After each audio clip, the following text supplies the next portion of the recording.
നമസ്കാരം. സമീപകാലത്ത് ഏറ്റവും അധികം ആക്രമണങ്ങൾ ഉണ്ടായത് എവിടെയെന്ന് ചോദിച്ചാൽ ഒറ്റ ഉത്തരമേ ഉള്ളൂ, അത് കടലിൽ തന്നെയാണ്.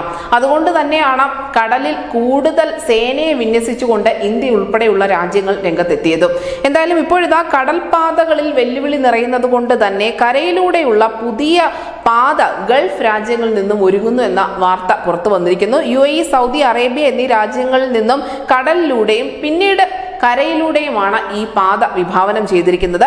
ചരക്കുകൾ ജോർദാൻ വഴി ഇസ്രായേലിലേക്കും തുടർന്ന് യൂറോപ്പിലേക്കും എത്തിക്കാൻ ഈ പാത വഴി സാധിക്കും. ചെങ്കടലിലൂടെയുള്ള ചരക്ക് കടത്ത് വലിയ പ്രതിസന്ധി നേരിടുന്നതിനിടയിലാണ് ഈ ഒരു പുതിയ നീക്കം ഉണ്ടായിരിക്കുന്നത് എന്നതും വളരെ ശ്രദ്ധേയമാണ്. ലോക ചരക്ക് കടത്തിന്റെ 12% നടക്കുന്നത് ചെങ്കടലിലൂടെ തന്നെയാണ്. ഇസ്രായേലിനെതിരായ നീക്കത്തിന്റെ ഭാഗമായി യമനിലെ ഹൂതികൾ ഈ വഴി ഉപരോധിച്ചിട്ടുണ്ട്. മാത്രമല്ല ഇസ്രായേലിലേക്കും തിരിച്ചുമുള്ള ചരക്ക് കപ്പലുകൾ വ്യാപകമായി തന്നെ ഹൂതികൾ ആക്രമിക്കുന്നുമുണ്ടായിരുന്നു. ഇസ്രായേലിനെ രക്ഷിക്കാൻ അമേരിക്കയുടെയും ബ്രിട്ടന്റെയും നാവിക കപ്പലുകൾ യമനിൽ ആക്രമണം നടത്തുന്നുമുണ്ട്. ഇതിനിടയിലാണ് ഈ പുതിയ പാത ഒരുങ്ങുന്നത്. ഹൂതികളെ പൂർണ്ണമായും ഇല്ലാതാക്കുക എന്നത് സമീപകാലത്ത് നടക്കാൻ സാധ്യതയുള്ള ഒന്നല്ല.